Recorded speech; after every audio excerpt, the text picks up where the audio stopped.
Ce podcast vous est présenté par Inaudible.fr. Vous aimez les podcasts, vous allez adorer les livres ASMR. Plongez dans les plus grands classiques de la littérature, racontés en chuchotant. Que vous aimiez Marcel Proust, Hemingway ou Marc Lévy, cultivez-vous tout en restant détendu. Avec l'offre d'essai, le premier livre ASMR est offert en allant sur www.inaudible.fr/edfac. www.inaudible.fr/edfac. Sexe, politique, absurde, internet, numérique et gadgets en tout genre. Bienvenue dans l'école des facs.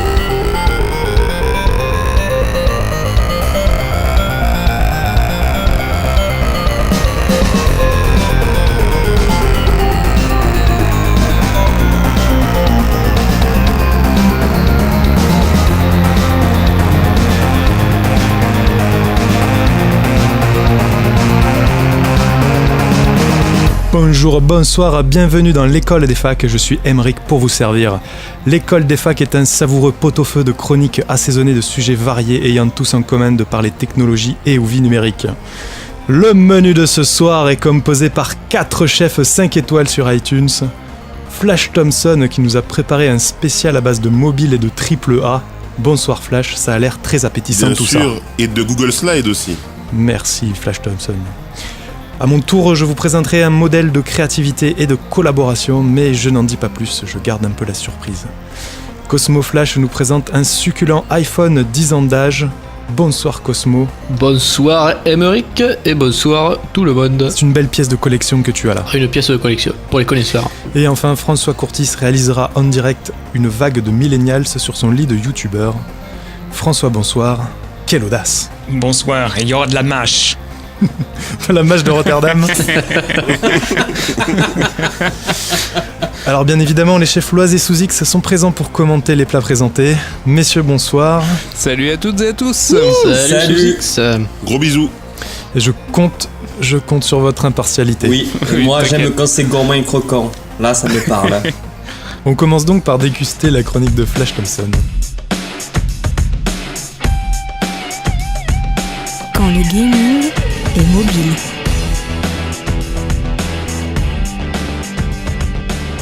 Ok, c'est parti. Du coup, j'ai eu l'idée de cette chronique en me baladant sur les quais de la Loire. Oui, je suis parisien. Et tu vois, j'ai vu une mare pas loin. Et t'as il y avait jeté un pavé. Et je me suis dit que ce serait le moment peut-être de prendre ce pavé, de l'insérer dans cette mare par un vol plané translationnel, bien sûr. Et donc, la question que je me pose aujourd'hui, c'est le AAA mobile, mythe ou réalité ? Allons-y, Alors, n'ayons pas peur. Avant de commencer, un jeu vidéo AAA, c'est quoi ? Alors, le AAA, c'est un terme emprunté au monde de l'économie. La note AAA étant la meilleure note donnée par les organes de notation tels que Standard & Poor's. Vous avez sûrement entendu parler de ces agences de notation pendant la crise économique. Elle faisait les choux gras, bien sûr, dans la presse spécialisée. Et aujourd'hui, le AAA correspond au blockbuster du jeu vidéo. Ce sont ceux qui ont des moyens financiers énormes qui sont mis en œuvre pour leur réalisation. Par exemple, GTA, qui a coûté la bagatelle de 260 millions de dollars, et Assassin's Creed, pour le numéro 3, qui a coûté 100 millions de dollars. C'est aussi les volumes de vente, toujours GTA, qui s'est vendu à 80 millions d'exemplaires dans le monde, et aussi les moyens humains. Par exemple, si on prend Ubisoft, ils ont 33 studios dans le monde, 1200 employés. Et bien sûr, le dernier élément important dans la définition du AAA dans le jeu vidéo, c'est la machine marketing et la promotion autour des jeux vidéo, de la pub dans la presse, au cinéma, à la télévision, de la pub partout, toujours et encore. Dans ce AAA, il y a 2 types d'acteurs. Il y a ceux que je qualifierais de pure players du AAA, enfin du jeu vidéo, que sont Activision, Rockstar Games et Capcom, et aussi des grands du monde de l'entertainment, comme Warner Bros, Disney et bientôt Vivendi peut-être. En fait, le AAA du jeu vidéo a attiré des grands acteurs parce qu'il permettait justement de récupérer pas mal d'argent et d'avoir une plus grande aura dans le monde de l'entertainment pour ces acteurs. La question que je me suis posée, c'est est-ce que dans le mobile, il y avait ces grands acteurs, est-ce qu'il y avait ces caractéristiques qui étaient prises en compte ? Eh bien, dans le AAA sur mobile, ça n'existe pas. Les grosses boîtes se sont toujours intéressées au mobile, certes, mais n'ont jamais mis les moyens pour faire des jeux à la hauteur. Les raisons, c'est les limitations techniques des téléphones portables, des smartphones qui sont bien sûr bien loin des PlayStation 4, des Xbox One et des PC. Ouais. Un préconçu selon lequel les gamers ne jouent pas sur mobile. Et bien sûr, l'image du jeu mobile qui est plus vue comme une app ludique, plus que comme une vraie expérience de gameplay. Et je pense que d'ailleurs, des jeux comme Candy Crush ou Flappy Bird, ils sont pour beaucoup. Parce que finalement, ce ne sont pas des vraies expériences de gameplay et elles sont vendues comme des jeux mobiles. Mais ça, on en parlera peut-être après avec vous, les amis. Mais pour moi, en fait, les jeux mobiles redéfinissent en fait la notion de AAA. Et ils passent encore en dessous des radars parce qu'on n'a pas encore compris qu'est-ce qui faisait d'un jeu mobile un AAA comme ce qui faisait d'un jeu PC un AAA. Déjà, dans le jeu mobile, on est passé du style blockbuster à celui du jeu service. C'est-à-dire qu'on est passé à une expérience unique et localisée à une expérience sur le long terme. Et c'est étroitement lié au modèle freemium, c'est-à-dire qu'on va jouer à un jeu, par exemple y accéder gratuitement, et tout au long de sa vie, pendant 1 an, 2 ans, 3 ans, on va acheter du contenu pour renforcer l'expérience et continuer à avoir du plaisir à jouer. Le AAA, c'est aussi des petites équipes. Par exemple, Supercell, qui est aujourd'hui le leader du jeu mobile, c'est 216 employés, alors qu'Ubi en a énormément, des milliers dans le monde. C'est aussi, par contre, des bénéfices et des chiffres d'affaires records dans l'industrie vidéoludique, avec 2,1 milliards de dollars, par exemple, récupérés par Supercell avec ses 4 jeux, qui sont Boom Beach, Clash of Clans, Hay et Clash Royale. C'est aussi des grosses communautés de joueurs qui sont prêts à payer tous les jours pour jouer. Par exemple, toujours Supercell, je pense que c'est le meilleur exemple dans ce domaine-là, a dévoilé ses chiffres et a dit qu'elle avait par jour 100 millions de joueurs actifs, qui lui faisait gagner tous les jours 1 million de dollars. Et bien sûr, une machine marketing toujours aussi importante, avec 400 millions de dollars de dépenses en marketing pour Supercell, King, qui est la société éditrice de Candy Crush, qui elle a dépensé 525 millions de dollars aussi en marketing en 2016. Tout ça pour de la TV, du web et des événements. Le jeu mobile, en fait, c'est un marché de malades. En 2016, ça représentait 37 milliards de dollars. La part de marché du jeu mobile, c'est 37% en 2016 contre celle du jeu de console qui était de 29% et du jeu PC 27%. Donc le jeu mobile, en fait, est déjà devant le jeu console et le jeu PC. Pourtant, 37% 37% des personnes qui jouent en 2016 jouaient sur mobile. Putain, c'est énorme. Oui. Pourtant, il n'a toujours pas eu cette lettre de noblesse. On le met toujours dans un coin à part du gaming. Alors pour expliquer ces chiffres rapidement, pareil, on aura l'occasion d'en discuter après, mais souvent on met de côté l'Afrique par exemple, ou l'Amérique du Sud et l'Europe de l'Est, mais ce sont des très gros marchés pour le jeu mobile. Ensuite, pourquoi ce n'est toujours pas reconnu comme un jeu vidéo à part entière, le jeu mobile ? Ben pour moi, c'est parce qu'il y a un mur invisible entre les univers. D'un côté, tu as l'univers mobile, de l'autre, console et PC, et c'est un mur qui est tellement infranchissable que aucun des deux mondes ne se voit réellement. Il y a une incompréhension de la relation mobile-console par les grands acteurs qui ont pris pendant longtemps le téléphone portable et les applications mobiles comme des compagnons du jeu vidéo console. On n'a qu'à voir, par exemple, à l'E3 2014, c'était la grande mode, tous les jeux avaient leur companion app, que ce soit Dead Rising ou Assassin's Creed ou même Metal Gear Solid 5. Final Fantasy XV. FF15, voilà, qui ont aussi une companion app. Des licences qui marchent mais qui ne font pas jeux vidéo. Toujours, voilà, je parlais de Clash Royale, par exemple, chez Supercell, qui est une licence qui rapporte énormément d'argent à la marque, mais pour beaucoup de gens, c'est pas un vrai jeu vidéo. Et bien sûr, le manque de grosses licences gamer. C'est-à-dire qu'aujourd'hui, les grosses licences qu'on retrouve sur les consoles et sur les PC, on les retrouve pas forcément de la même qualité sur mobile. Mais, malgré tout, je pense qu'il y a un espoir pour que le jeu mobile, dans l'avenir, ait ses lettres de noblesse et soit respecté en tant que tel. Premièrement, c'est parce qu'Apple, le grand acteur du monde des smartphones, a l'air de vouloir mettre encore plus en avant le jeu mobile sur son store. Et en plus, il a envie de mettre en avant la réalité augmentée qui apporte un vrai plus par rapport aux expériences consoles classiques. C'est aussi bientôt la fin des consoles portables à moyen terme. Je pense que la Switch, c'est la dernière console portable qu'on va connaître.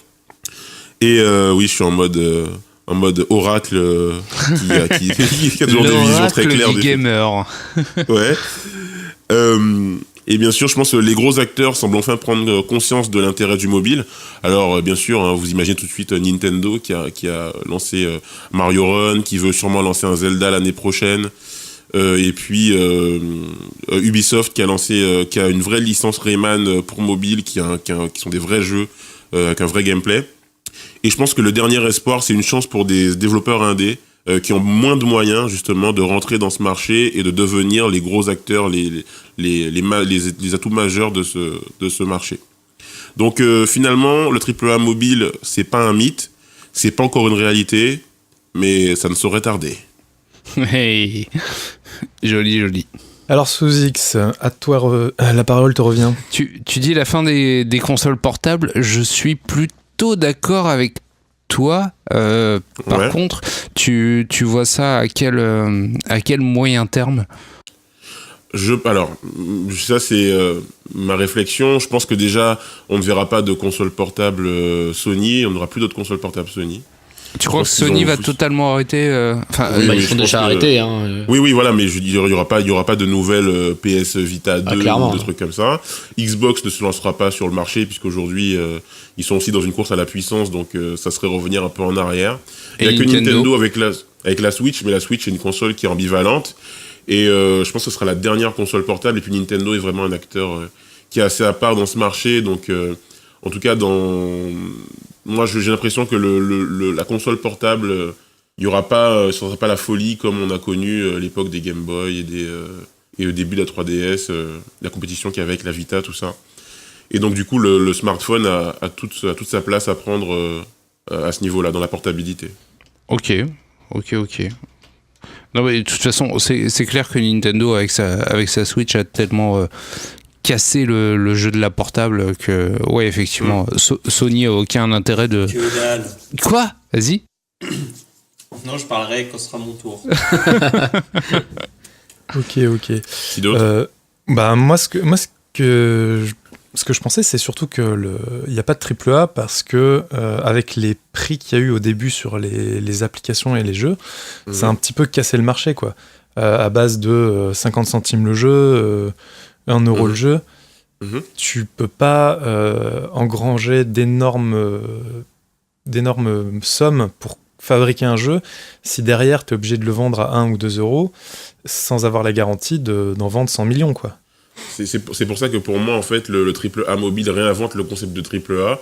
Il faut pas lui mettre le même barème que pour le jeu console et PC. Oui, clairement, le AAA mobile, ça va être, on va dire, des budgets plus petits, mais ça va grossir petit à petit, un peu comme Hollywood qui maintenant fait des blockbusters au budget de 300 millions de dollars pour ensuite engranger des bénéfices, pour moi, un chiffre d'affaires de 1 milliard de dollars, alors qu'il y a 10 ans, on en était à 10 fois moins, quoi.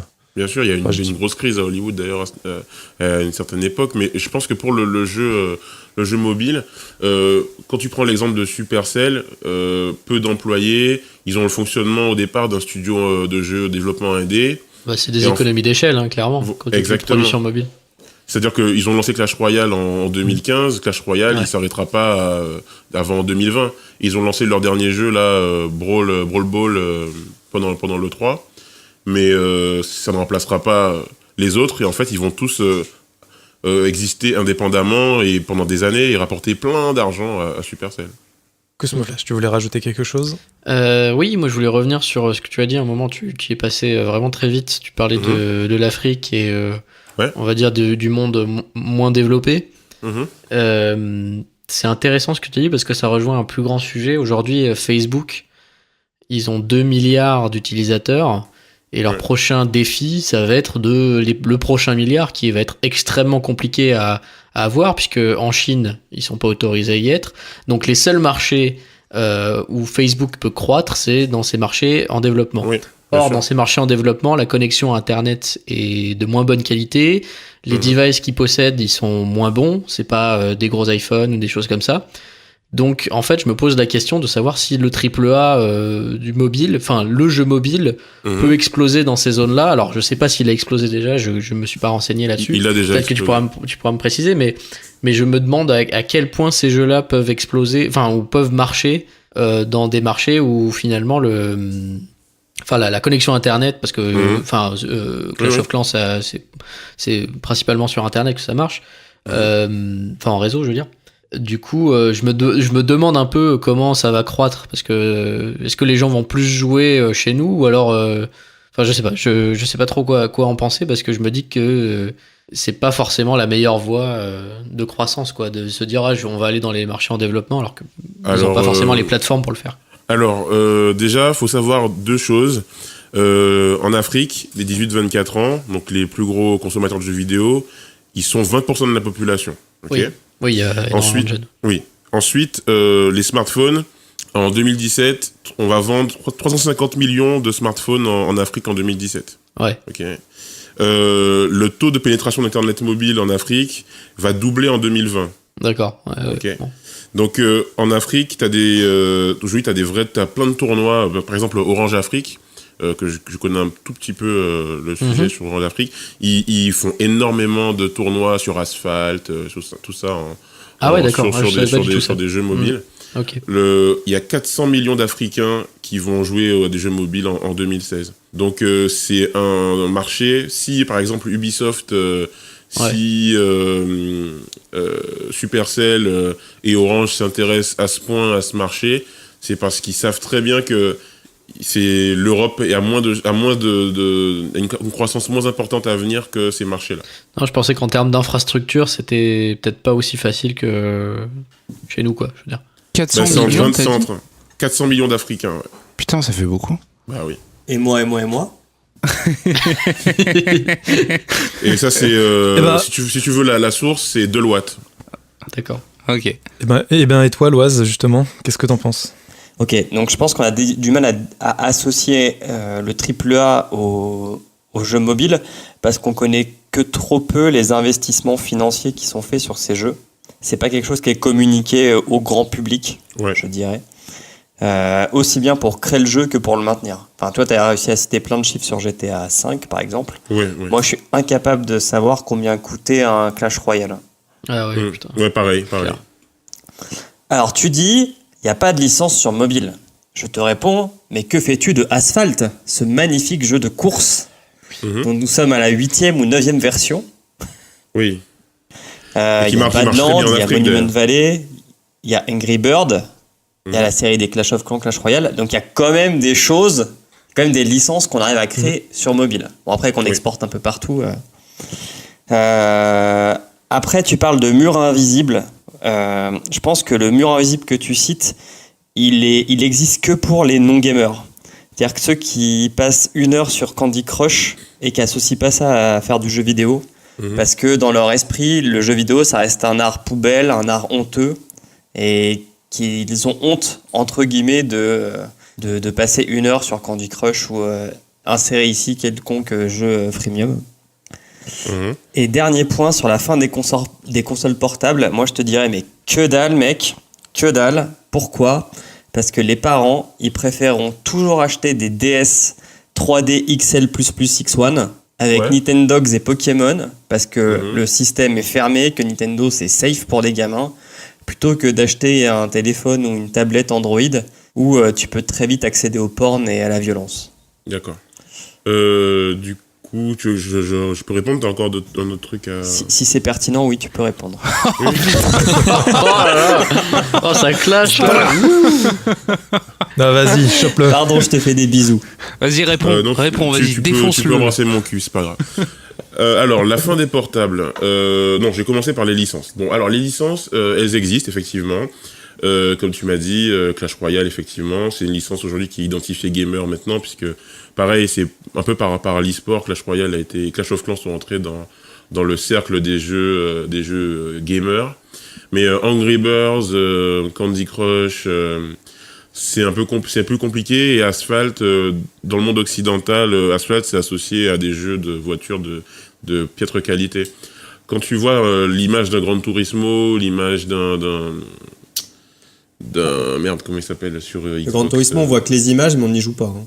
Oui, voilà, mais je veux dire, c'est Gran Turismo, t'as la qualité, t'as un historique, et pourtant Asphalt, on est au 8 et les gens s'en foutent complètement. En fait, ils n'ont pas réussi à créer un storytelling autour de leur licence, comme ont fait les consoles, enfin les consoliers, tu vois, et les PCistes. Mais ça va venir parce que finalement, le jeu mobile de qualité, c'est relativement récent, donc c'est juste une histoire de quelques temps, de quelques années.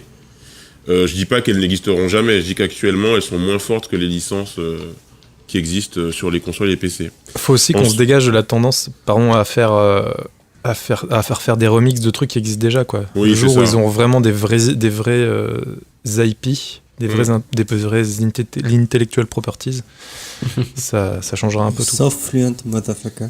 Oh. Je suis bien d'accord avec toi, Emmerich. C'est vrai qu'il y a pas mal de copies carbone un peu chelous qui sortent, des faux Call of, des faux Spider-Man, des faux Mario. Il faut aussi que les développeurs pensent un peu à se débrider un peu sur la créativité. Heureusement, il y a eu Flappy Bird. Hein. Ah, franchement, Flappy Bird, Flappy Bird qui a complètement disrupté le marché, hein, on s'en souvient. Ah non, mais ça a été une vraie révolution. C'était l'iPhone du jeu mobile. Et la fin des consoles portables, alors comme je t'ai dit tout à l'heure, je pense que Nintendo continuera avec la Switch à avoir son marché et son truc pour le grand public. Mais aujourd'hui, à part PS4, enfin Sony et Microsoft, dans la grosse console de salon gamer, tu vois, ces deux-là, il n'y a pas de concurrents, et ces deux-là, je les vois pas se remettre sur le marché de la console portable. Est-ce qu'il y a encore un avenir? Mais c'est pas parce qu'il y a Monopole qu'il n'y a plus de marché. Hein. Il y a un marché, Nintendo, mais bon. il y a le marché Nintendo, et puis Nintendo continue à avancer dans son océan bleu, tu vois, et laisse les autres faire leur vie, tu vois, et les autres ils feront pas pareil. Il y a plus de marché pour les consoles portables, de toute façon, c'est fini. Ben, les téléphones portables, à mon avis, seront les prochaines consoles portables. Ouais. C'est ce que je voulais dire. Voilà. Les consoles portables sera le pied à l'étrier des gamins au monde du jeu vidéo. Et j'ai oublié ton deuxième point en fait, mais du coup c'était sûrement pas intéressant. Exactement. François, quel est ton avis, toi qui es un gamer hardcore? Ouais, bah justement, vous parliez de mur invisible. Et moi, je suis justement bien de l'autre côté du mur invisible. En politique, je crois qu'on parle de plafond de verre avec mon amie Marine. Mais dans le sens où, ouais, moi, j'ai jamais joué je joue jamais à la console, c'est pour les enfants, jamais au téléphone, c'est pour les enfants aussi. Je dois totaliser peut-être en tout 30 minutes d'Angry Birds et l'autre le jeu, je sais pas quoi, Candy Crush et c'est tout. Ouais, toi ton truc c'est Excel quoi. Voilà, Excel. Et Paint. Et Paint. Moi je suis un adulte, des jeux monsieur. sur Excel ou pas? Oui, bien sûr. Oui, mais donc... Uncharted 5 sur Excel à mon avis. Oui, mais donc justement, Laissez-le ça parler. t'inspire quoi? Non, mais juste avec mon bon sens, avec mon bon sens paysan, je peux juste dire que en fait, puisqu'on voit rien, puisque les écrans sont tout petits, bah c'est pas la peine de développer des belles textures et tout ça. Donc à mon avis, c'est logique que le prix soit assez faible et c'est tout. C'est fou, la Vita, elle avait des purs graphismes et l'écran était grand. Hein. Bah oui, ouais, donc ils sont incompétents, quoi. Ils regardent pas le cost-bénéfice. Sony, prends ça dans ta gueule. Bah non, mais on c'est peut pas vrai. lui donner tort pour la Vita. Mais il a raison. Petit ange parti trop tôt. J'ai encore une Vita hein, quelque part, je pense. Avec James. Oui, bien sûr. C'est toi, faut que je te parle, bien sûr. C'est quoi un cale-porte, un poids à lettres? Non, je l'utilise pour le porn essentiellement. Ah bon, d'accord. C'est vrai que Aux toilettes. enfin bref. C'est sur cette belle oraison funèbre pour la PS Vita que nous allons enchaîner.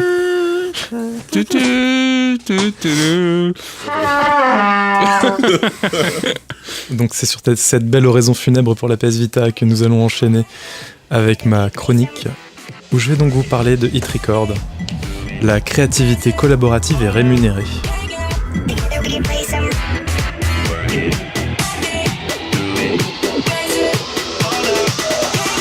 Salade tomate oignon, chef.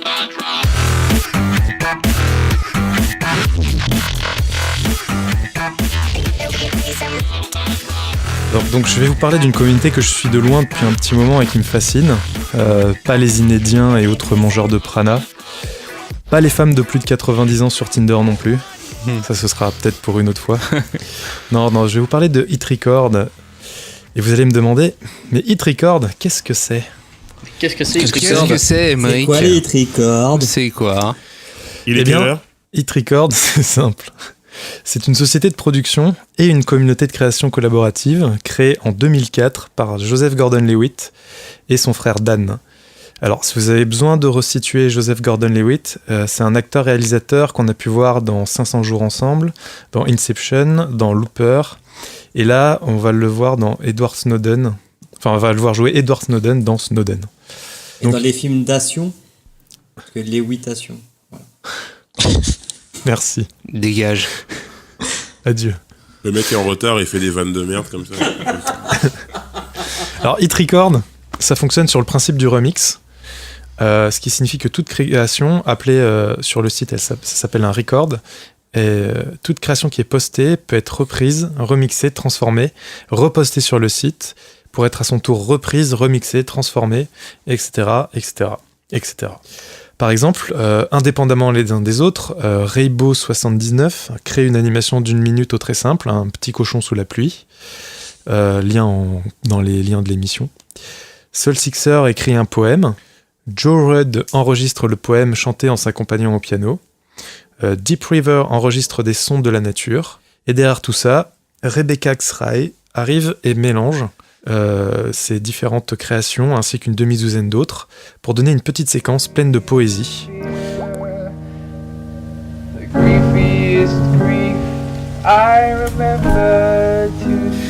Et si jamais quelque chose sort du lot, Joseph, ou Regular Joe, comme on l'appelle chez les Recordos, utilise ses connexions dans le monde du showbiz pour le diffuser.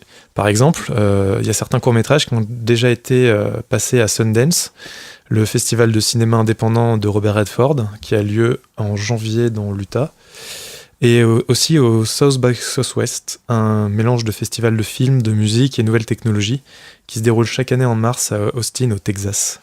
Ils ont aussi publié des livres, notamment la série des Tiny Books of Tiny Stories.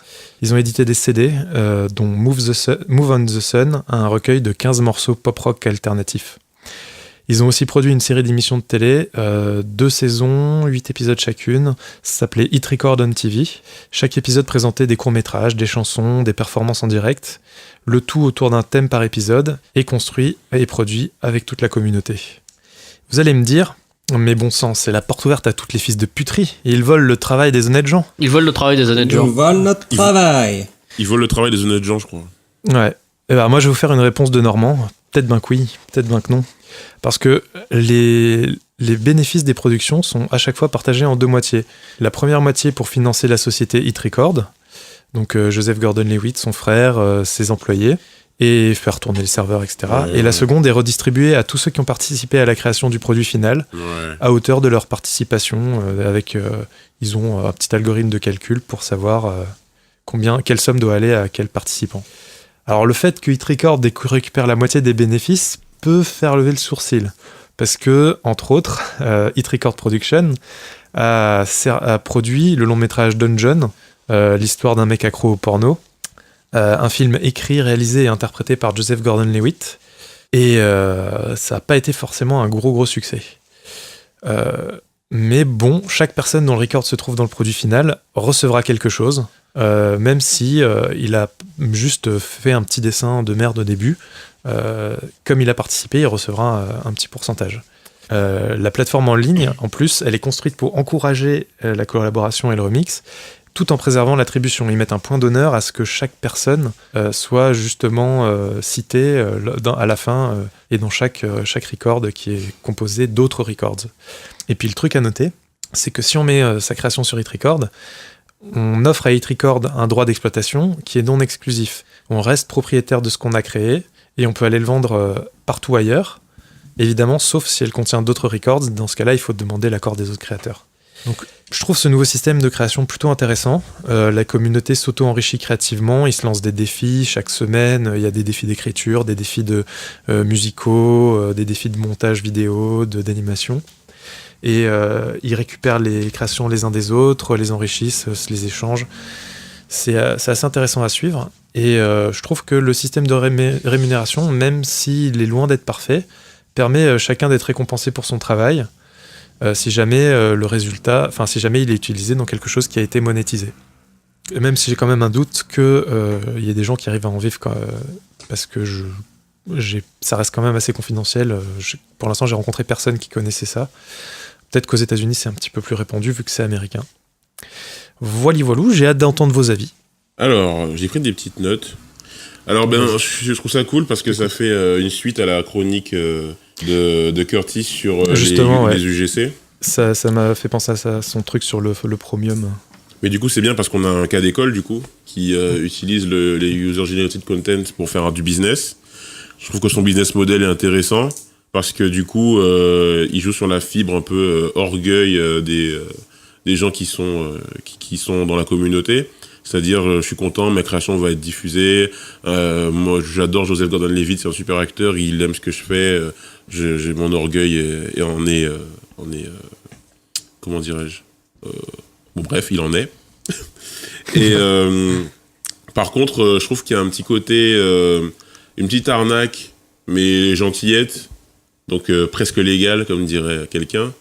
C'est-à-dire que, en fait, le mec, finalement, il utilise la créativité des autres pour lui faire ce qu'il a envie de faire. Comme dans le crowdfunding, on utilise l'argent des autres pour pouvoir refaire sa salle de bain ou s'acheter une paire de baskets. Donc je pense que c'est bien ce qu'il a inventé, Levitt, c'est le crowd creating. Et je trouve ça plutôt cool, mais un peu bizarre. Je suis assez d'accord, je suis un peu partagé sur le fait qu'ils prennent la moitié quand même. S'ils prenaient un quart, déjà ce serait, et qu'il y aurait 3/4 pour la communauté, ça m'aurait paru un peu plus juste. François. Eh bien, retrouvez mon avis complet dans l'épisode 5 de l'école des facs. Génial, la pub, c'est pas mal. Le placement de chronique. Non, mais en fait, moi, ce qui m'interroge, c'est est-ce que les contenus sont sous Creative Commons, sous licence Creative Commons? Non, c'est la bonne question. Et la réponse est non. Non. Si je crois. Non, c'est sous licence... C'est une licence particulière définie dans les termes et conditions de Hit Record. Alors, ils prennent un droit non exclusif d'exploitation en te laissant le droit après d'en faire ce que tu veux. Et dans les conditions, j'ai regardé un petit peu, ils interdisent aux autres de vendre leurs créations si jamais elles contiennent tes créations. Donc, il faut que tu obtiennes l'accord, comme je le disais, d'un autre créateur si jamais tu utilises ce qu'il a fait dans ton remix. Mais moi je trouve que quelque part ça montre l'échec des Creative Commons, puisque c'est pas en Creative Commons, ou sinon quelque part ça montre que justement c'est les faiblesses de ce site qui se restreint, qui a pas assez de courage et qui a peur justement de voir diffuser ses œuvres à droite et à gauche. Donc quelque part il se met un peu trop des ornières. Mais sinon, sur le fond, moi, ça me fait penser à, pareil, un site américain qui s'appelait Current TV, qui a été développé par Al Gore, donc l'ancien candidat aux élections américaines, en 2000, je crois. Et il avait monté un espèce de YouTube où, pareil, sauf que l'intérêt... En fait, non, il avait monté un YouTube et en parallèle une chaîne de câble. Et en fait, c'était un truc genre un tiers des contenus de cette chaîne du câble étaient alimentés par des contenus qui étaient déposés sur ce site plus ou moins YouTube-like. Okay. Donc, et pareil, les contributeurs étaient plus ou moins rémunérés. Quoi, ça me fait penser à ça, même si c'est un peu... Ouais. Et ça a pas trop marché au final. Hein, ça a duré, je crois que ça a duré 2 ans. Okay. Donc, je vois un destin assez en vue. Hit Record, ça date de 2004 quand même, hein, ça a 13 ans. J'ai une question, les amis. Ouais. Mm-hmm. C'est pas un peu le modèle de No Life Et d'Alain Soral aussi. Ah bah Alain Soral, surtout Alain Soral. Non, commencez pas. D'ailleurs, concernant comprendre l'Empire... Vous allez pas développe éventuellement. Vas-y, développe, prouve-le. Enfin, mais c'est le modèle le modèle de No Life, s'il te plaît. Vas-y. C'est-à-dire que j'ai l'impression que, étant donné qu'ils n'ont pas trop d'argent et pas trop de moyens de développer du contenu, ils font un peu des appels à des gens qui ont des idées et qui ont les moyens de le faire eux-mêmes, tu vois. Et après, ils diffusent sur leur chaîne, donc ils font appel aux UGC pour que la chaîne continue à exister et que eux derrière continuent à gagner leur vie, tu vois. Mais Bah, c'est ce qu'a fait jeuxvideo.com avec les chroniques. Ouais. Donc finalement, il a rien inventé, Gordon Levitt. Alors, il a pas créé son truc dans le but de produire des choses et de les vendre. Il a d'abord créé Hit Record comme un ensemble, un lieu pour les gens créatifs de se retrouver et de s'entre-remixer les uns les autres. Et c'est... si je me trompe pas, et dans ce que j'ai compris de ce qu'il présentait, c'est plus tard qu'est arrivé le fait de les diffuser et de les exploiter financièrement et de rémunérer la communauté. Mais c'est vrai qu'au final, ça revient un petit peu au même concept. Hein. Ouais. Et ça rejoint la chronique de François Courtis de l'épisode 5. L'avenir, c'est un petit peu le premium. Exactement. Loise, Oui. Quel était ton avis sur ce sujet ? Alors, je trouve que c'est une très bonne démarche. Il a mélangé le communisme, le capitalisme et il a saupoudré un peu de social-démocratie.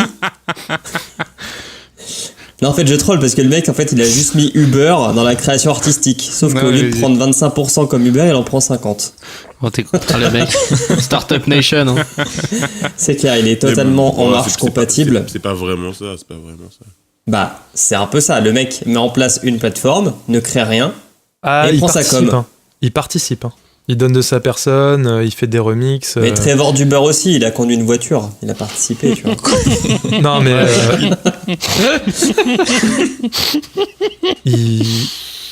il fait régulièrement des voix off sur des petits trucs d'animation qui sont pas forcément exploités derrière. Il tourne des petits courts-métrages, enfin des petites séquences vidéo qui seront intégrées ensuite peut-être dans des courts-métrages.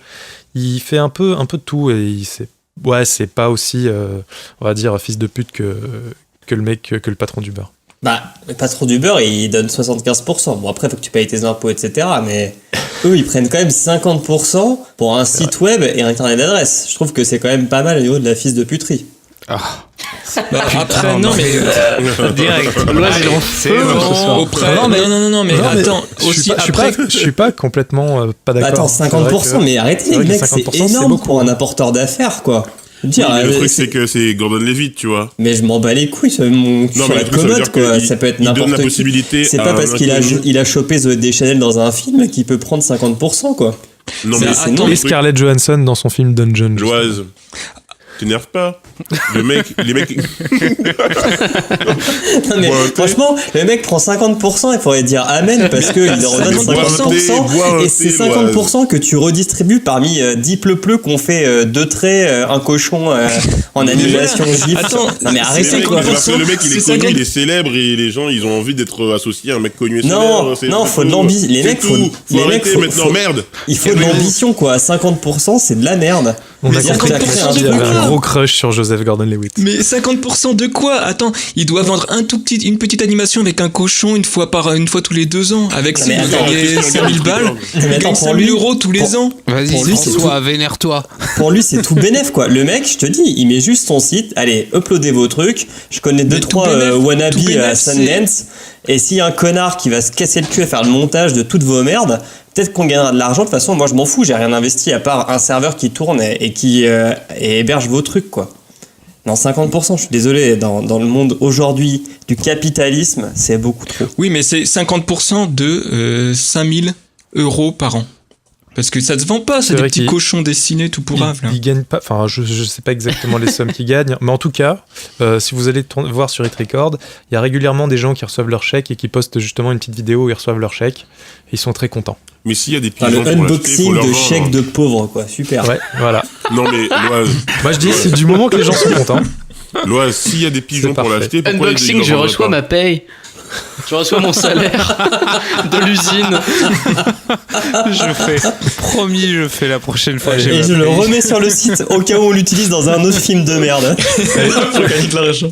Cosmo, quel est ton avis sur ce mon avis. Bah du coup, je voulais un peu dire la même chose que Loise, mais pour être bienveillant, je trouve que c'est une initiative créative et plutôt sympathique, puis ça crée un peu une communauté, tout ça. Après, je suis pas allé voir, donc je sais pas trop à quoi ça ressemble. Mais là où je suis un peu dégoûté, c'est que quand même il a financé Dungeon avec ces trucs-là. Je trouve que c'est quand même un peu gros et fort de café, n'est-ce pas? Vous C'est quoi Dungeon? Parce que Dungeon est quand même une grosse Zumba, un gros film de merde. Et donc, je suis un peu déçu qu'il ait pas pu financer ce film tout seul parce que quand même, il est quand même pas trop mal payé, je crois, Joseph Gordon-Levitt. Donc bon. Mais que tu as quand même vu, du coup. Comment? Tu l'as quand même vu, Dungeon. Ah bah oui, sinon je dirais pas que c'est un film de merde, mais je l'ai vu 2 fois et je peux te dire que c'était 2 fois. Mais pourquoi tu l'as vu 2 fois? J'ai perdu mon temps. En fait, t'es maso. Et je voulais me confirmer que c'était pas bien. Puis aussi, Scarlett Johansson est quand même pas super bon, mais quand même plutôt bien. Le caca, c'est pas bon, mais je vais me remanger, on sait jamais. Voilà. Mais je regarde assez fréquemment des films comme ça, genre Fast and Furious, plusieurs fois. Transformers. La liste de Schindler. On crache pas sur Fast and Furious et Transformers, s'il vous plaît. Ah, mais c'est de la merde, mec. Ce sont des chefs-d'œuvre. Bon, c'est pas le sujet, mais bon, voilà. Je trouve que c'est un peu gros, un peu comme l'Oise. Je trouve que 50%, ça fait. Pas gros, j'ai une ceinture lourde. Gros rapia capitaliste Monopoly avec le cigare dans la bouche.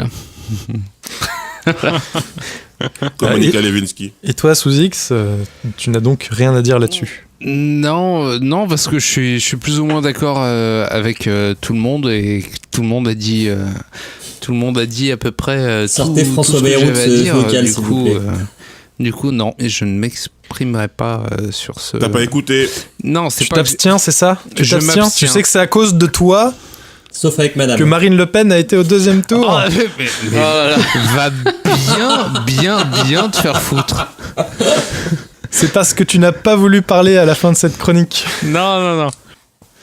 Allez. C'est pas parce que tu es sous X que les insoumis ne te retrouveront pas. C'est dégueulasse.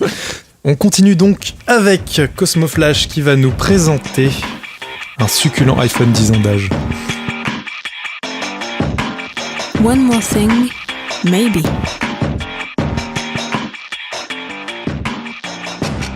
Et oui, un succulent iPhone venu des contrées vertes de la Silicon Valley. En effet, jeudi 29 juin dernier avait lieu un anniversaire hors du commun. Non, ce n'était pas celui de tante Micheline. Ne faites pas l'innocent, je sais très bien que vous avez oublié. De toute façon, la vieillesse est une solitude. Je veux bien sûr parler de toi, cher iPhone. Ta petite pomme a fêté ses 10 ans dans la quasi-indifférence générale, si ce n'est pour la centaine d'articles et d'éditos postés sur les sites et blogs techno du monde entier. Tu leur as au moins permis de passer une journée peinard. Je sais que ta vie n'a pas été facile, ton papa est mort brutalement quand tu avais 5 ans, tu étais jeune, tu ne dois pas trop t'en souvenir. D'ailleurs, on dirait bien que tu t'en es remis. Tu t'es perfectionné, tu es allé à la salle blanche, tu as perdu tes grammes en trop et tes antennes qui t'ont tant causé défaut par le passé. Comme pour exorciser les erreurs de ton père qui t'aimait tant mais qui n'a jamais eu le temps de te le dire. Mon cher iPhone, 10 ans c'est aussi l'âge de raison. Tu deviens un smartphone plein d'assurance et tu as tendance à te reposer sur tes lauriers. Malgré ta nette amélioration physique, tu restes fermé sur les autres. Tu prends toujours autant de temps à accepter des nouveaux entrants dans ton App Store. J'ai même appris que tu avais décidé, du jour au lendemain, d'arrêter de voir ton ami Jack et tu lui avais même fermé tes portes. Je ne sais pas ce qu'en penserait ton père. Autrefois, je me souviens qu'il suffisait d'un de tes caprices esthétiques pour que tes cousins chinois et coréens te suivent et te copient. Maintenant, ils te connaissent bien et ils ont trouvé leur propre style. Ton père serait attristé s'il savait que je t'avais surpris à les copier à ton tour. En tout cas, je reste ton ami, je comprends tes décisions et je les respecte. Mon cher iPhone, tu ne le sais peut-être pas, mais tu as bouleversé le monde. Grâce à toi, des industries sont nées et d'autres sont mortes. Tu n'étais pas né, mais à une époque, sache que nous achetions encore des petits appareils photo, dont la seule fonction était de prendre des photos. Il n'était même pas capable de poster sur Instagram, c'est dire. Quand tu es arrivé dans ma vie, j'ai soudainement oublié tous les autres. Tu savais tout faire et tu paraissais sûr de toi. Aujourd'hui encore, j'envie ta confiance en toi, mais ton mépris pour les autres te perdra. Il y a 10 ans, cher iPhone, quand tu débarquais dans tous les points de vente, on te désirait, on voulait te toucher, on t'admirait. Aujourd'hui, j'ai l'impression que même si tu fais toujours un peu rêver, tu ne suscites plus l'excitation que tu provoquais autrefois. Ta vie doit être beaucoup plus calme maintenant. Cependant, je ne désespère pas, j'ai confiance en tes nouveaux parents, ils ont l'air de t'aimer beaucoup, même s'ils te cajolent encore trop à mon goût. Enfin, mon cher iPhone, je dois t'avouer que j'écris cette lettre depuis mon OnePlus 3, un de tes nombreux cousins chinois, mais ne t'inquiète pas, je reviendrai un jour. Merci Cosmoflash. Très beau. C'était émouvant. C'était très émouvant. Voilà, une petite J'ai lettre. pas fini de me branler. Alors j'ai commencé. Je trouve que tu tapes juste, vraiment, tout au long de ta chronique. L'iPhone, j'ai l'impression effectivement qu'avec ses 10 ans, il est en train de de faire sa crise d'ado. Il a envie d'être anticonformiste et en même temps, il est extrêmement conservateur. Il rentre dans les rangs. J'attends avec impatience la présentation de l'iPhone 8 pour voir ce qu'ils vont nous faire, l'iPhone des 10 ans. Donc on verra bien. François Courtis, qu'est-ce que tu alors je partage complètement ton avis. Même j'empire ton avis si je peux m'exprimer ainsi. C'est-à-dire que pour moi l'iPhone est complètement surcoté et ce dès le début. En fait l'iPhone pour moi l'iPhone c'est le François Hollande de 2012. C'est-à-dire que en fait il doit son élection seulement grâce à l'environnement. C'est-à-dire grâce au marché à l'époque. Ah ouais. Parce que t'as quoi ? T'as Nokia Sarkozy tout mourant, t'as bébé Poutou Google. Putain, arrêtez, c'est tout. T'inquiète, laisse-le parler, je vais le défoncer. Non mais c'est sérieux là ? Mais attends, qu'est-ce qu'il a fait ? Laissez François parler. Attends. On parle d'une grosse révolution, mais quoi ? Il avait un device, l'iPod. Tu rajoutes une carte SIM dans l'iPod et t'as un iPhone. C'est quoi ta révolution ?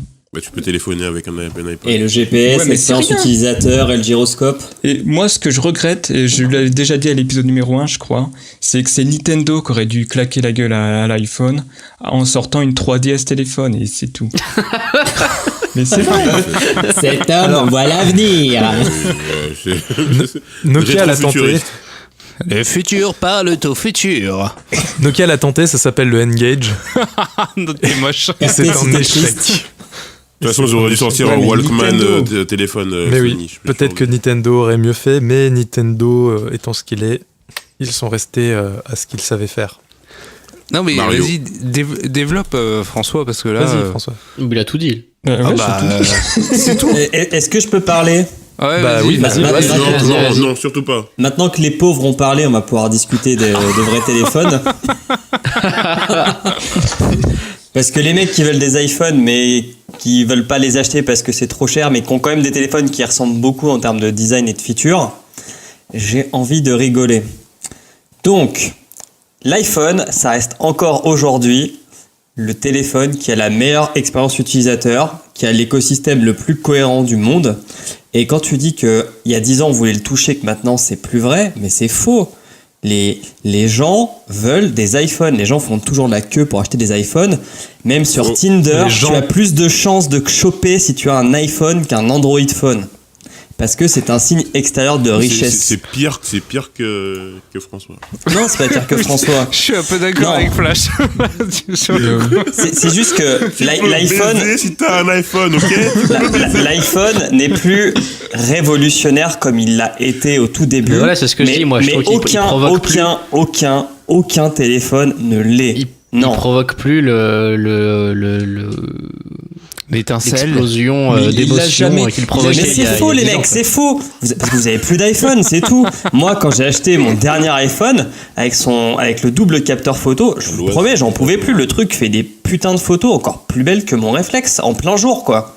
Donc c'est juste que les features qu'il développe ne vous intéressent pas, mais quand vous cherchez à faire de la photo avec votre téléphone, d'avoir un écran à peu près potable et avoir surtout une tranquillité d'esprit. Putain, les mecs, arrêtez avec vos surcouches et votre bac plus 5 en informatique qu'il faut pour custo un Android, quoi. Arrêtez.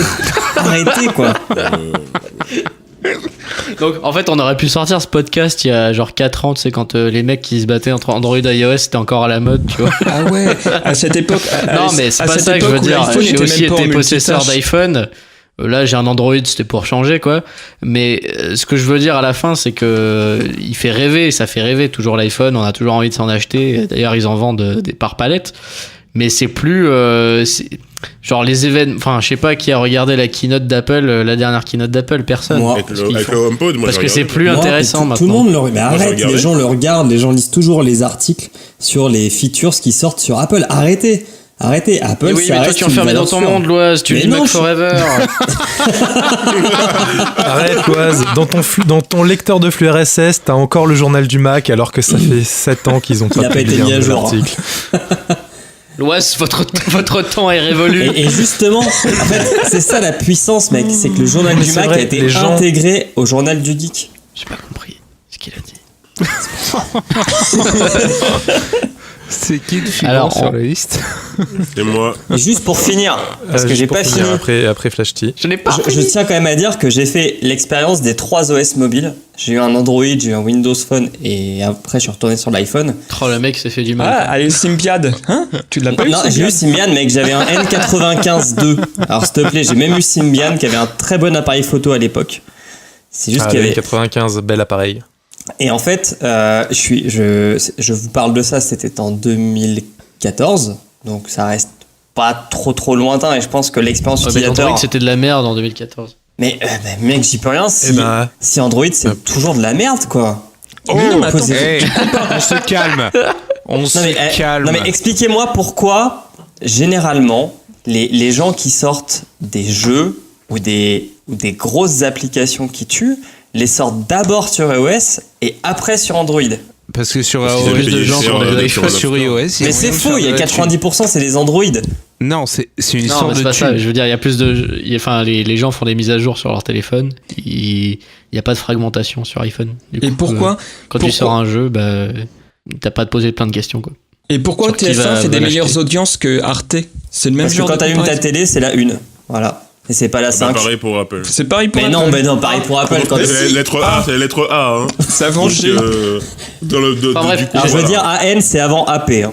Mais bon. Le but de ma chronique n'était pas d'enflammer l'école des facs avec un débat Android iOS daté, Eh oui, mais c'était simplement de marquer le coup un peu, parce que les 10 ans de l'iPhone, c'est important quand même. Ouais. Bah, du coup. Flash-T. Et maintenant vous vous Alors. battez tous, comme ça, à chaque réunion de famille, à chaque anniversaire. Écoute petit, laisse-les en parler, t'inquiète pas. Ça va bien se passer. Ça va bien se passer. Laisse pas les légions. Non, alors. Donc, je vais juste, petite parenthèse. Loise nous prouve encore une fois un bon macroniste qu'il aime salir les belles choses. Cette chronique de Cosmo était magnifique et voilà, il est venu avec ses doigts pleins de Nutella sans lait. Et de pizza hawaïenne. Voilà, et de quinoa, tout salir. Alors, cette chronique de Cosmo était vraiment très très bien. J'ai trouvé que justement, ça faisait bien l'historique d'une marque qui était conquérante au tout début et qui avec le temps et la disparition de son aspirateur, voilà, ben du coup elle est devenue comme les autres, elle a copié un peu les autres. Mais je pense que Apple avec l'iPhone, ils ont toujours une marque qui est forte. Il y a encore beaucoup de gens qui aiment l'iPhone, mais aujourd'hui, je pense que la concurrence c'est une bonne chose et que malheureusement la concurrence n'est pas encore à assez haut niveau. Mais je veux dire, c'est pas la peine de relancer une guerre. Mais qu'est-ce qui a apporté la concurrence? C'est ça que je cherchais à dire, Loise, c'est que je trouve que Apple s'est assagi. Mais oui, Apple est devenu En rentré dans le 10 ans. rang. Ils sont rentrés dans le rang, c'est normal. Mais dans quel rang? Bah, le rang des téléphones, c'est un téléphone. Pas plus que ça. Ça veut rien dire. C'est plus un iPhone, tu vois. C'est plus des iPhone, c'est un smartphone, tu vois. Alors, on peut dire ça, que l'iPhone, en fait, ils innovent plus, Apple. Enfin, ils innovent pas. Il y a plus l'effet énormément waouh avec des trucs qui sortent complètement de ce qu'on a l'habitude de voir. Par contre, un truc qu'on peut pas leur enlever, c'est que s'ils intègrent un truc, ils le font extrêmement bien. C'est ce que j'ai essayé de dire aussi, Emmerich. Quand t'achètes un Non, produit Apple, C'est et ça, un rattrapez-vous, iPhone en ouais, ça, particulier, t'as une tranquillité d'esprit. T'as pas besoin, je te promets, de faire du rocket science pour ton téléphone, quoi. Mais En arrête. termes Et d'image- on dirait que quand tu parles, on dirait que les mecs qui ont un Android, ils se tapent la tête contre les murs quand ils utilisent un téléphone, mec. Pas du tout. T'as un Android, t'as ton téléphone, tu téléphones, et puis tu vas sur des applis, c'est normal, y a pas de lézard, mec. Mais c'est quand même beaucoup moins user-friendly qu'iOS. Attends, expérience de la vie, mec. Expérience de la vie. Ouais. J'offre à ma mère un smartphone. Je suis sympa. Mauvaise idée. Je la fais rentrer dans le 21e Elle siècle. va s'inscrire sur Facebook après. Elle va faire des snaps. Elle va poster des mèmes avec des mignons. Le premier qui parle de ma mère encore, j'en remets une. Noël Noël. Ma mère. Très bon, très bon. Bon, allez. Donc, j'offre un Vas-y. téléphone Android à ma mère, un Moto E. Au bout de 1 an, le truc, je vous promets, était super lent. Et il aurait fallu que je fasse un SAV de ouf, comme souvent tu fais Mais avec tes t'achètes parents. des merdes aussi, c'est normal. Pourquoi Attends, t'achètes pas un Motorola. iPhone à ta mère, tu l'aimes pas? J'achète du coup un iPhone à ma mère. Et ben, je vous promets, j'ai jamais eu un coup de fil pour quoi que ce soit. Parce que c'est... Pourquoi Ah, elle t'appelle plus, quoi. C'est ça. Exactement. Parce qu'elle n'arrive pas à trouver l'application téléphone sur son Non, iPhone. parce que c'est simple et c'est facile. Mais oui. Mais est-ce que forcément, quand c'est simple et c'est facile, c'est bien? Bah bien sûr. Oui, évidemment. Eh bien non, La monsieur, mauvaise je pense foi. pas. Les Linuxiens disent non. Je pense que justement, c'est une question que je me pose tous les jours. Vois-tu, quand c'est simple et c'est facile, ça veut dire qu'on prend les gens pour des cons. Non, parce que c'est comme en musique, c'est pas parce que tu fais un riff tout simple de guitare et que ça marche que c'était facile à trouver. Tu vas dire ça à Santana. Bah ouais, va dire ça à White Stripe avec Seven Nation Army, mec. Hein. Tu vas dire ça à Michael Jackson, mais qui fait pas de guitare. Je crois que ce débat est terminé. Non, peut-être que Sous-X a quelque chose à rajouter. Non, j'avais envie d'encenser l'iPhone, mais c'est bon. Vas-y, enchaîne. Oui, pas besoin. Parce que ça te rapporte plein de sous. Vas-y. Dis-le. Mais ça a été le premier téléphone tactile qui fonctionnait. Avec la main. C'est sûr, Avec quand tu es les en doigts. monotâche... C'était le premier téléphone digital. Mais pour de vrai. Ah, ça y est, on le De dit. l'ère du numérique. Quelqu'un le dit. Mais reconnaissez-le quand même. Au-delà des applications. Moi, je le reconnais. C'était le premier écran capacitif qui marchait. Exactement. Tout à fait. Tout seul. Avant, on avait quoi ? On avait le LG Beauty qui lisait les DivX. Waouh, ça a été une feature extraordinaire. Le N95, il avait le premier GPS qui était vraiment intégré au téléphone, mais l'iPhone, c'était vraiment le premier téléphone portable qui avait un tactile qui fonctionnait. Et c'est ça qui était génial. Sans avoir un stylet, sans devoir appuyer sur l'écran. À jamais le premier. Niquer ton écran avec ton stylet dégueulasse. Merci, au revoir le En PDA. fait, l'iPhone, c'est l'OM du téléphone portable. Non, mais oui, bah, c'est comme François Hollande aussi, il a fait le mariage pour tous, tout ça, il a fait des trucs. Plus simple pour François. Allégorie ever. Pour François. Allez, passons à la dernière chronique, s'il vous plaît. Désolé, Sous-X, il va falloir que tu fasses des grosses coupes. Pas de souci. Alors... Et enfin, on enchaîne avec François Courtis qui va nous faire sa vague de millénials sur son lit de youtubeur.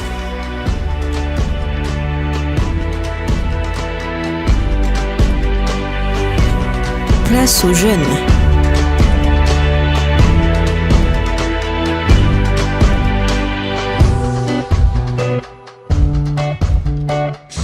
Et oui, un peu à l'instar de Loise qui comparait un Android de 2014 avec un iPhone de 2017, moi j'ai comparé Rémi Gaillard de 2007 avec le podcast en général. Et t'es fier ? Le podcast indépendant français de 2017. En effet, il y a 17 ans, Rémi Gaillard postait ses premières vidéos sur son site. C'est en faisant n'importe quoi qu'on devient n'importe qui. Il y a 12 ans, naissaient Dailymotion et YouTube. C'était en 2005. Il y a 10 ans, Rémi Gaillard tirait un but dans une camionnette de la police. Il y a 10 ans, Cyprien posait ses premières vidéos. Oui, monsieur. Ah, monsieur Dream. Il y a 5 ans, Cyprien dépassait son premier million d'abonnés sur sa chaîne YouTube. Aujourd'hui, la chaîne de Monsieur Dream, c'est 11 millions d'abonnés. Donc, comme on voit à travers ce rapide historique YouTube, on s'aperçoit qu'il y a encore 7 ans, en fait, il n'y avait pas de YouTuber star. Il n'y avait pas de Dailymaker star. Enfin, il avait juste Rémi Gaillard. Sauf que le mec, en fait, premièrement, il dépassait pas 1 million. Et deuxièmement, c'était une star de la télé plus ou moins parce qu'il passait pas sur MTV mais je crois sur MCM, il était passé un peu sur M6, etc.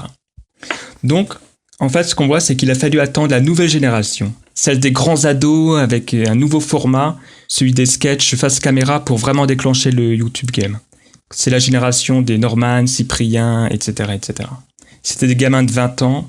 Et pas des Rémi Gaillard tout grisonnants et avec des vidéos gags. Et ouais, donc en gros, c'était pas des vieux cons. Des vieux cons comme vous. Des vieux cons. Les trentenaires. Ils avaient des grosses mains. Et justement, faisons maintenant le parallèle avec les podcasts. Si on regarde dans le classement Podcastéo, à retrouver sur le site podcastéo.fr, il n'y a que des vieux schnocks. Des vieux schnocks comme nous, avec leurs hémorroïdes, leurs kilos en trop, leurs incontinences. Ils font leur petit talk tranquille, leur petite radio, tout comme Rémi Gaillard faisait sa petite télé, il faisait son petit vidéo gag. Mais donc, si 2 heures de perdu,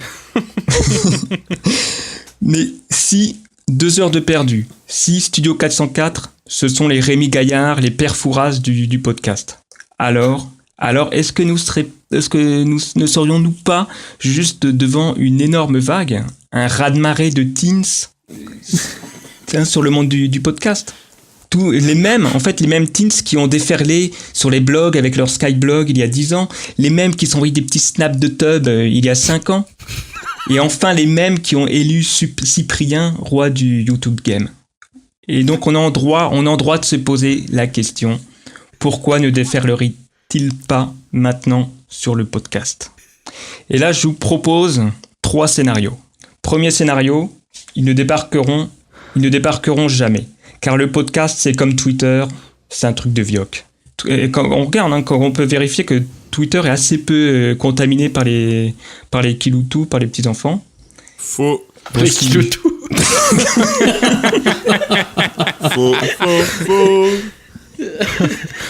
Faux de ouf malade. On en discutera après. C'est après ça. Et le 93 parlera quand il aura la parole.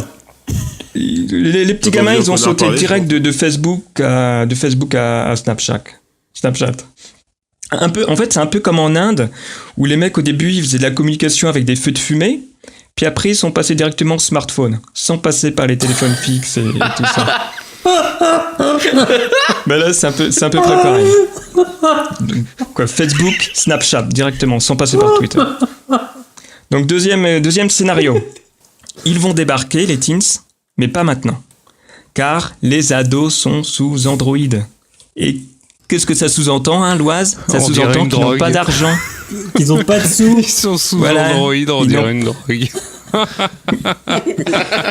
Non, mais un adolescent, tu lui achètes pas un iPhone parce qu'il va le casser, tout ça.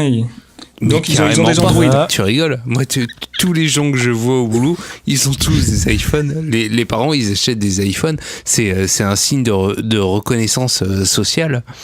Un signe extérieur de richesse. Exactement. Oui, mais monsieur habite à Bordeaux, je rappelle. Ah, ça veut dire quoi? Bordeaux, ville des cols blancs et du colonialisme. Hein, doit-on le rappeler? Emmerde. Non, mais tu vas à Toulouse, à mon avis, tous les gamins ils sont sous Android. Hein. Ok. Non, mais les mecs disent chocolatine, hein, donc en même temps. Donc. Donc pour revenir à ma chronique, mais puisque maintenant, pour l'instant, l'environnement technologique, c'est YouTube, c'est pas YouTube, c'est iTunes pour le podcast. Donc seulement des iPhones. Et comme on voit, l'environnement technologique pour que les youtubeurs percent, c'était quand YouTube a vraiment commencé à gonfler, mais aussi quand Facebook est arrivé pour les relayer. Et donc on voit que c'est vraiment qu'il faut les petits gamins, les teens, plus l'environnement adéquat. Et là, ils n'ont pas vraiment l'environnement adéquat parce que c'est iTunes, c'est trop cher pour eux. Troisième scénario, Norman se lance dans le podcast game. Et d'après le modèle qu'on utilise dans Podcastéo, ça ferait du 1,5 million d'écoutes. Si on extrapole en fait avec son nombre de followers sur Twitter, etc. Ok.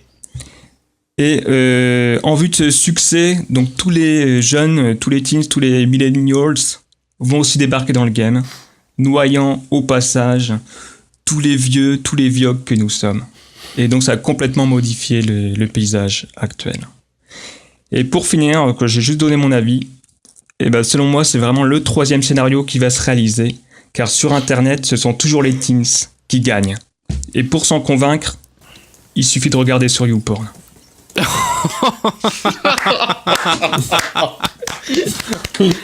Joli. Très puissant. Meilleure conclusion. Très très puissant. Je l'ai bossé. Porn gagne toujours. Non, mais c'est vrai. Hein. C'est vrai.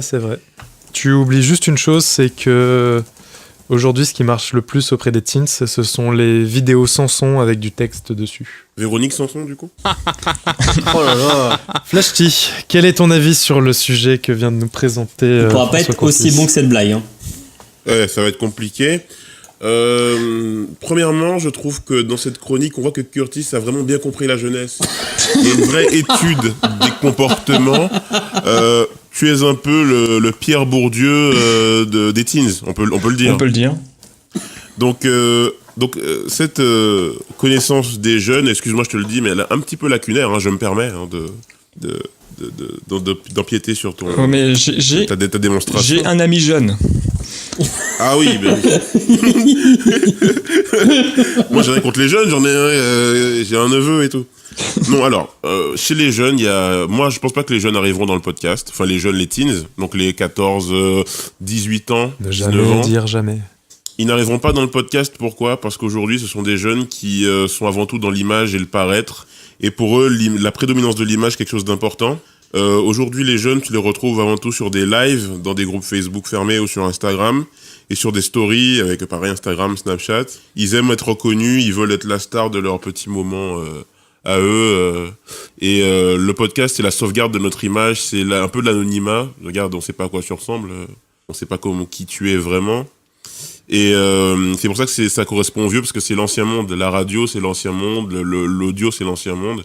Et en fait, je pense pas que les teens, en tout cas, cette tranche d'âge viendra vers le podcast pour ces raisons.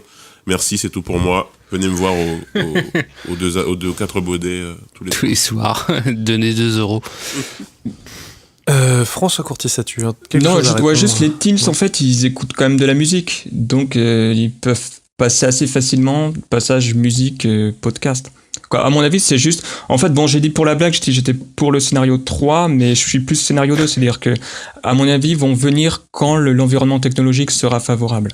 Parce que pour l'instant, quand il y aura un SoundCloud plus gratuit. Avec des flammes, avec des emojis flammes dessus. Non, t'inquiète, je vais développer ce truc si tu veux, Curtis. Loise. Alors déjà... C'est une très bonne chronique. Naturellement. Avec un peu de placement commercial pour notre site Podcastéo, c'était vraiment ce qu'il nous fallait. Donc merci Curtis pour ça. Mettez des pouces en l'air et lâchez des avis à iTunes. Lâche des coms. Lâche des coms. Et alors j'invoque la matériel chevalier de la table ronde pour modifier le premier scénario qui pour moi est le bon. C'est-à-dire que les jeunes ne viendront pas dans le podcast car, 2 points. 1, je pense que c'est un contenu qui est souvent trop long pour leur mode de consommation. Ils sont pauvres. Non, ils sont pas pauvres, ils n'ont pas le temps. Ils n'ont pas le temps de se poser. Ils n'ont pas le temps de se poser 1 heure pour écouter un podcast. Ils sont plus dans je vais dire les l'immédiateté. C'est normal. L'immédiateté. Merci le jeune le temps et leur esprit. Attends, on va faire cette blague à chaque fois.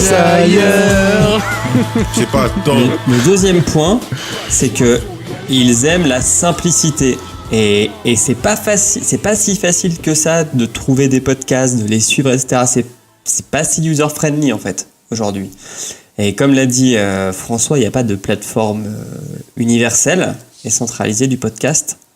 Donc en fait, ça demande un effort. Et rappelez-vous quand on était jeune, mais putain, on n'aimait pas faire des efforts, quoi, pour rien, même pas pour débarrasser la table. Alors imagine pour trouver des podcasts et s'abonner et les suivre de manière régulière, quoi. Sauf pour la branlette. Et je pense que, signe des temps, il y a un mouvement qui commence à apparaître sur les podcasts, du moins les gros, c'est qu'on voit les podcasts débarquer sur YouTube. Et je me suis vraiment demandé pourquoi les gens se cassaient le cul à uploader leurs podcasts sur YouTube, étant donné qu'il n'y a aucune valeur ajoutée à écouter un podcast sur YouTube plutôt qu'ailleurs. Et en fait, je pense que c'est pour capter ces gens-là, ces gens qui n'ont pas envie de faire de l'effort. Le truc, c'est que quand tu regardes les vues des vidéos de podcast audio, mais c'est ridicule, quoi. C'est vraiment ridicule. Même les chiffres SoundCloud sont meilleurs. Donc, je pense que le podcast, c'est pas un truc de vieux, c'est un truc pour des gens qui sont dans une démarche d'apprendre, d'apprentissage. Et quand t'es jeune, t'es pas dans cette démarche-là. Quand t'es jeune, tu veux serrer de la go, quoi. Si je peux intervenir sur le... Vas-y, François. Sur le temps. Les jeunes n'ont pas le temps. Moi, je connaissais des jeunes qui écoutaient pendant des heures Doc et Diffoul. Et l'émission devait durer 2 heures. Donc, et justement... Oui, mais déjà, Diffoul, tu peux l'écouter d'une oreille et jouer à ta PS3 de l'autre.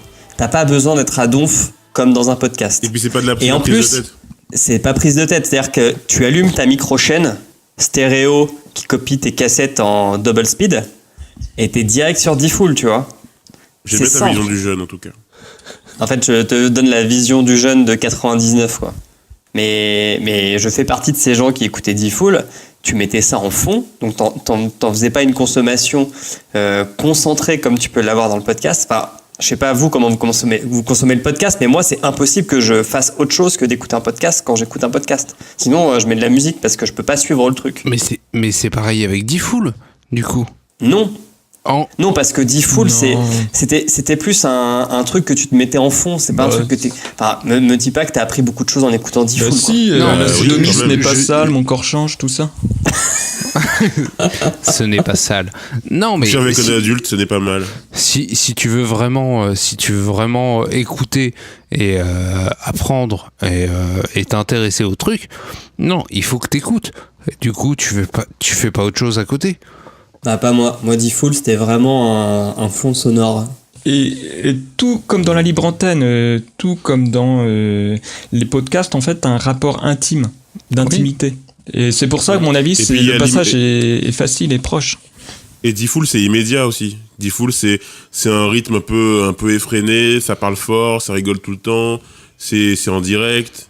Ça correspond vraiment à ce que les jeunes aiment entendre, et pas un mec qui va dire vous savez moi quand j'étais petit j'aimais cueillir des champignons machin. Non, on s'en fout.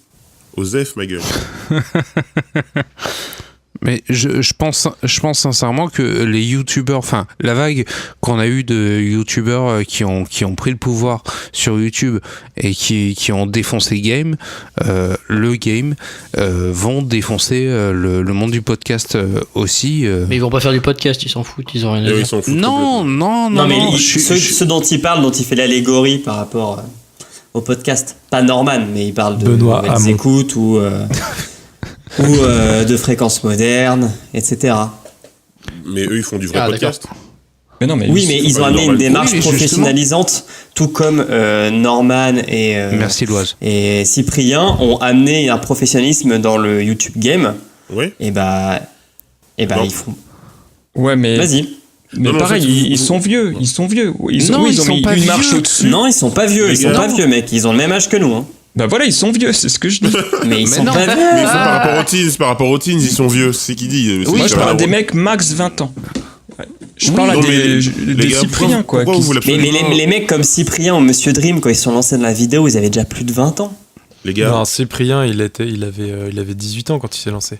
Quand il s'est lancé, mais c'était quoi? C'était en 2005 sur Dailymotion. Quand il a percé, il avait 23 ans. Aujourd'hui, c'est des trentenaires et qui ont une audience qui est assez jeune quand même. Un Cosmo Flash, un mec de 25 ans.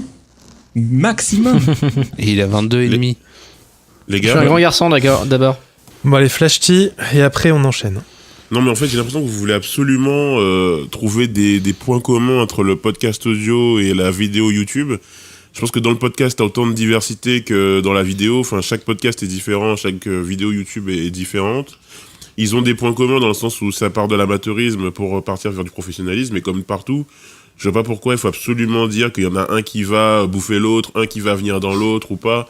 Enfin, c'est deux médias, c'est deux univers, deux manières de consommer et tout. Ben, ça n'a rien à voir. Non, mais c'est l'axe de la chronique de François. Donc, si tu veux, c'est pour ça qu'on en parle.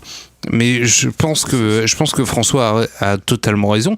Les jeunes vont prendre le pouvoir sur le podcast et ils vont faire ça mieux que nous. C'est indéniable. Oh, c'est pas dur, hein. Ah ouais. Allez, c'est sur cet auto-cassage que l'on conclut les chroniques. Et en guise de dessert, on passe au tweet post-like du mois. Tweet post-like, on sonne la fin de la récré. Alors Loise, qu'est-ce qui t'a marqué ce mois-ci? S'il te plaît, le lien aussi. Alors, ce mois-ci... Ah ouais, putain, faut que j'aille le chercher. Ce mois-ci est sorti sur Netflix un nouveau documentaire qui s'appelle What's the Health, qui est un documentaire qui a été fait par le mec qui avait déjà fait un autre documentaire qui s'appelait Cowspiracy. Donc c'est un documentaire qui montre les liens qu'il y a entre les organisations qui luttent contre les cancers, contre les maladies cardiovasculaires, etc., et l'industrie agroalimentaire et l'industrie pharmaceutique. il va y avoir des gens qui prennent beaucoup de médicaments, ça se passe aux US bien sûr, qui prennent beaucoup de médicaments comme des rustines à leur vie pour, conspiration. Tolérer la souffrance qu'ils ont.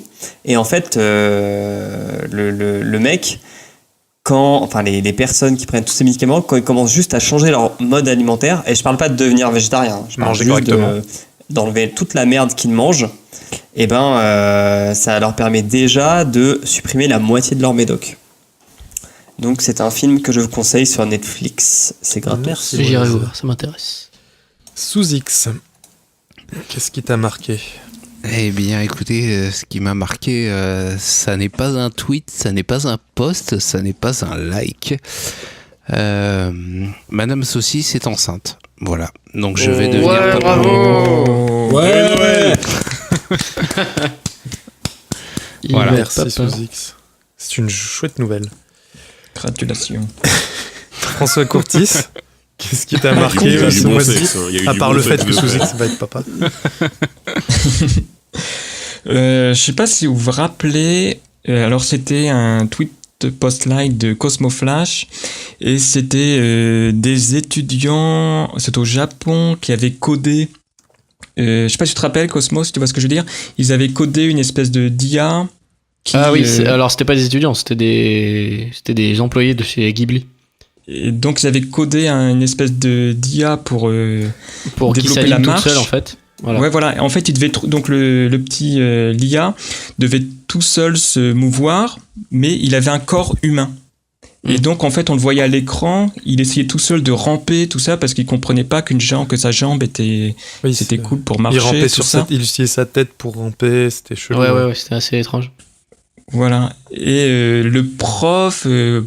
Je vais pas tout raconter parce que Cosmo Flash l'a déjà dit. Mais donc le prof il commence avec donc c'est le climat vraiment 100% japonais corp, et il leur fait moi j'ai un ami qui est handicapé, quand je vois ça. Le prof c'était Hayao Miyazaki quand même.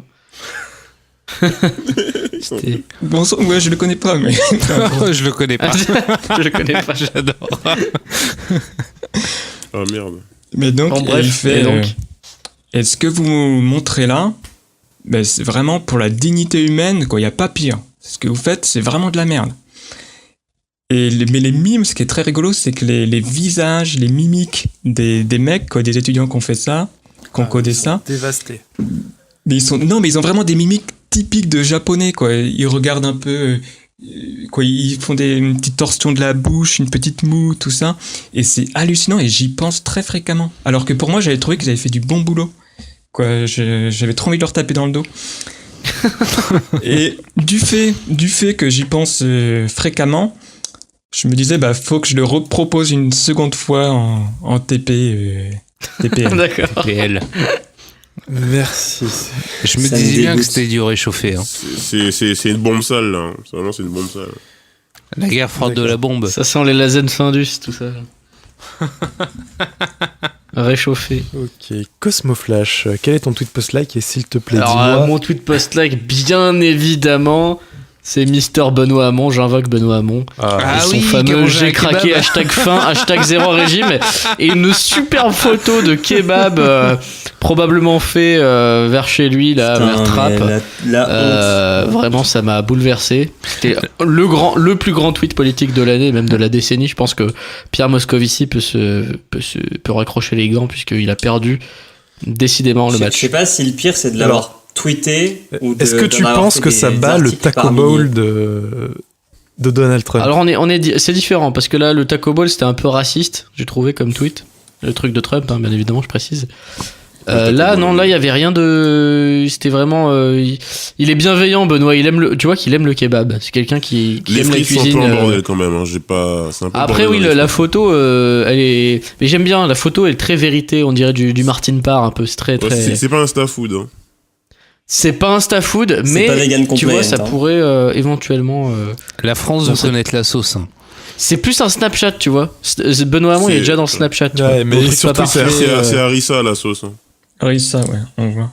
Il est tellement dans Snapchat qu'on l'a oublié. Et donc voilà, et j'ai trouvé que c'était un super tweet pour introduire. Et donc ce tweet, il a tweeté ça avant d'introduire son mouvement du 1er juillet qu'il a lancé samedi dernier. Enfin, samedi. Le mouvement du kebab, du coup. Voilà, et donc j'ai trouvé ça extrêmement chelou comme communication politique, mais également plutôt génial. Voilà, donc voilà. Vous l'avez entendu ici en premier, grave, Benoît Hamon sera président en 2022. Voilà. Merci Cosmo. Alors moi, mon tweet post-like, c'est une compagnie japonaise qui fait des armures de samouraï pour les chats et les chiens. C'est magique. Oh, mais c'est quoi ce truc? C'est magnifique. C'est génial. Oh putain. Je suis fan. Oh, le meilleur tweet post-like de l'histoire de l'école des facs. Oh, franchement, le meilleur moment de l'émission tout court. Hein. Quand j'ai vu ça, je me suis dit, c'est pas possible. Le monde peut disparaître. C'est bon. Mais c'est super beau. L'humanité a atteint son but. Oui, Samurai Pizza 4 monochrome, t'as raison. Tout à fait. On vous mettra le lien, bien sûr. Dans le quartier, c'est le resto le plus branché. Voilà. Et enfin, Flash Thompson, quel est ton tweet post-like? Qu'est-ce qui t'a marqué ce mois-ci? Alors, figurez-vous que je suis sur Twitter, @blackabarbe, ajoutez-moi si vous en avez envie, les amis, les femmes surtout. Apollo et 33. mon tweet post-like... Apollo 33. Ma barbe bien sûr. Apollo 33. Non, c'est fini Apollo 33, mec. Désolé. Tu me remues le couteau dans la plaie, putain de merde. Ah, désolé.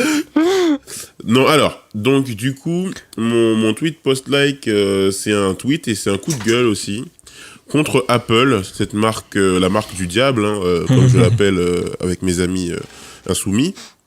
Alors, en fait, c'est par rapport au tweet à la sortie du film Détour de Michel Gondry, qui est en fait un court-métrage réalisé, alors, selon les publicitaires de la marque à la pomme, à l'iPhone.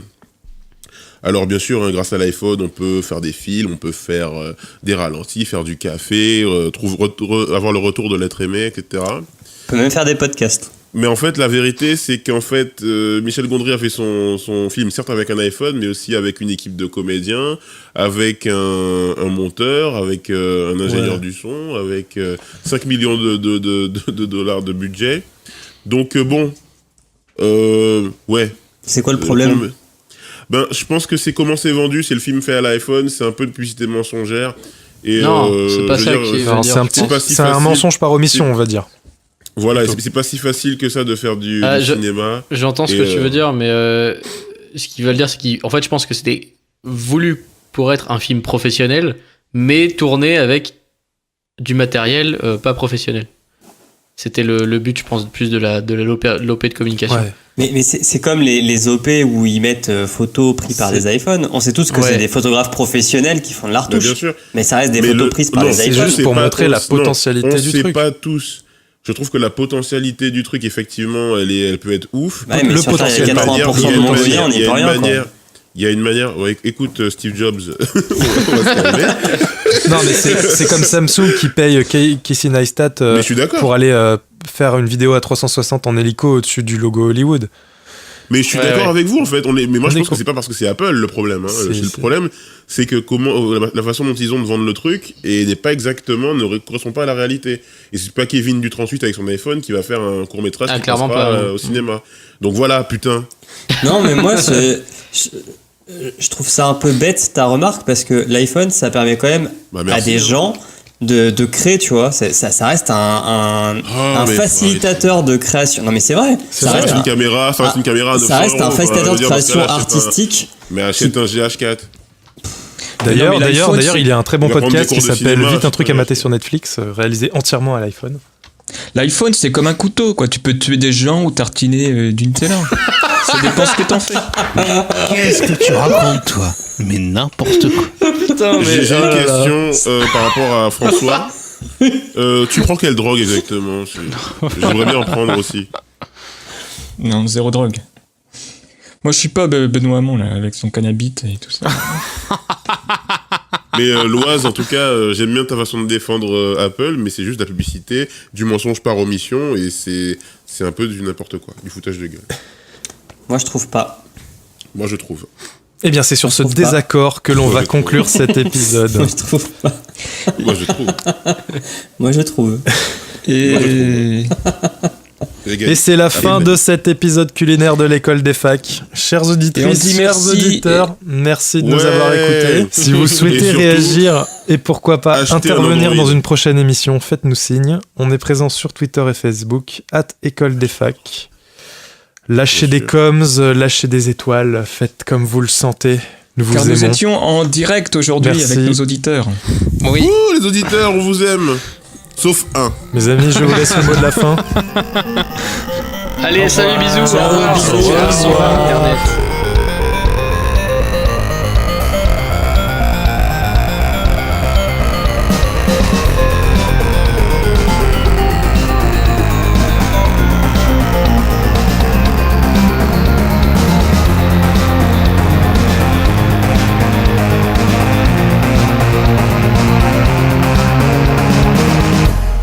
Cet épisode est dédicacé à Chester Bennington.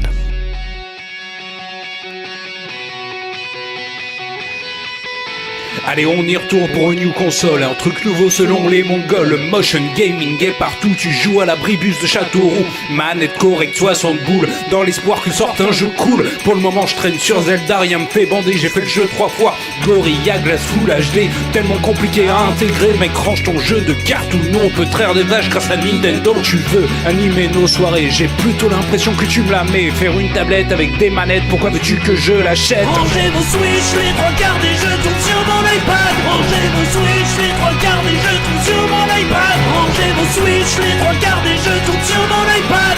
Tourne sur mon iPad, tourne sur mon iPad. Rangez vos Switch. Pour le deuxième couplet, si tu bouges encore, je vais t'achever. Ta game list tellement infinie comme les caps de la NES Mini. Qu'est-ce que t'as comme jeu broken? Mario Kart, pas tous les Pokémon. Jouer à double, ça vient de la Wii U. Parti trop tôt pour les Happy Few. Jouer un dino dans Mario, mais que fais-tu donc Miyamoto? As-tu rajouté les lapins crétins? Vivement le futur fit avec Tintin. 500 boules pour le kit complet. Moi j'ai l'impression que tu me la mets. Une tablette avec des manettes, pourquoi veux-tu que je l'achète? Rangez vos Switch, les 3/4 des jeux tournent sur mon iPad. Rangez vos Switch, les 3/4 des jeux tournent sur mon iPad. Rangez vos Switch, les 3/4 des jeux tournent sur mon iPad. Tourne sur mon iPad, tourne sur mon iPad. Rangez vos Switch. Jouez à Magic Archer. Skyrim 7 ans après. Et War of Religion. C'est le futur du jeu.